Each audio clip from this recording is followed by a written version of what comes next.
Well, I'd like to read to you finally something in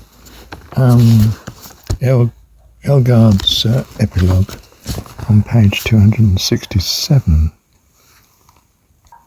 Second complete paragraph, about 6 lines down. So, if we believe that God exists, surely the way in which he makes himself known to us is irrelevant. You know, whether it's by history, a story, a vision, knowing a certain person. It's the truth of the matter that counts,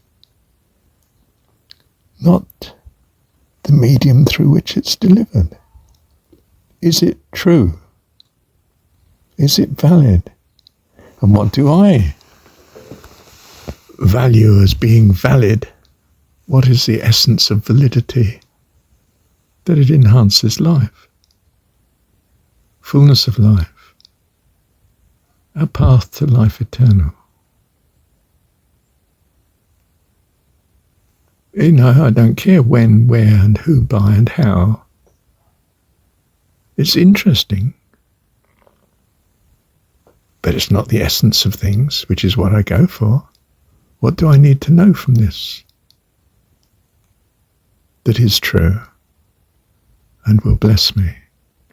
How many people have been blessed by knowing some of the words of Jesus?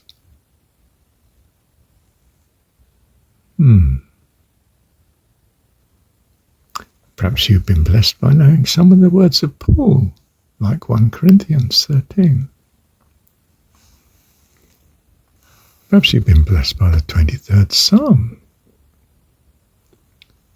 It's even more doubtful who really wrote that, isn't it? And how? And when? And where? So what? You know, it's meant a great lot to a great many people. And they would claim most surely that it enhanced their life and well-being. I had 2 texts, and I've mentioned them before, that were on my first mother-in-law's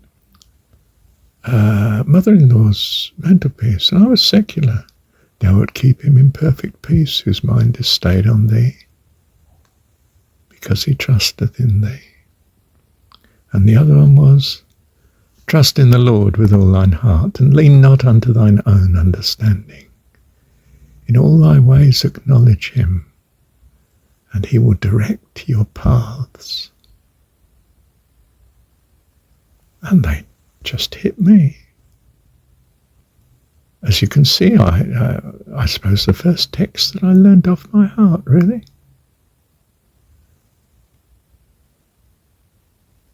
A great turning point in my life. My first wife, who was Christian, I was not.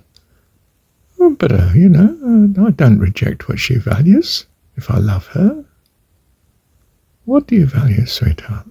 Let's do Bible studies together then. I'll do it with you. Where shall we start? Romans. Romans, would you believe it? Romans. I mean, that's pretty theological, isn't it?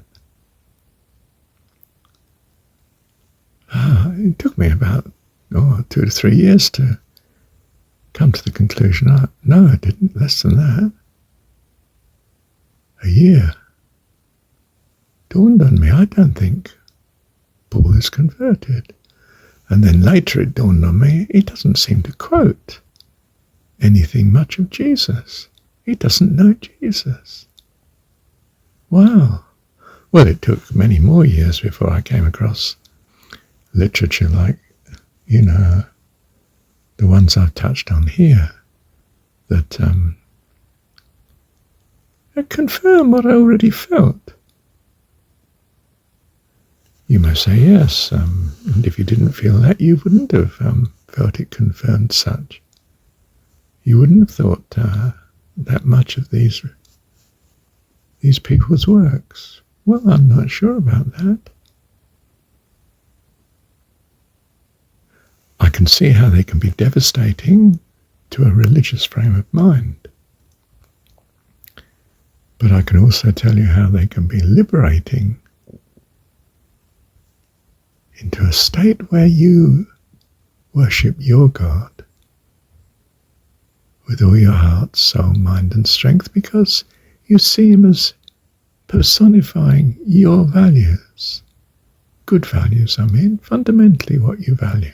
Not necessarily what you can achieve, but what you'd like to have achieved, want. And so when you pursue that with all your heart, well, you find out the validity or otherwise of such and mature accordingly. How wonderful. Thank you, Heavenly Dad. Love you. Thank you, Dad.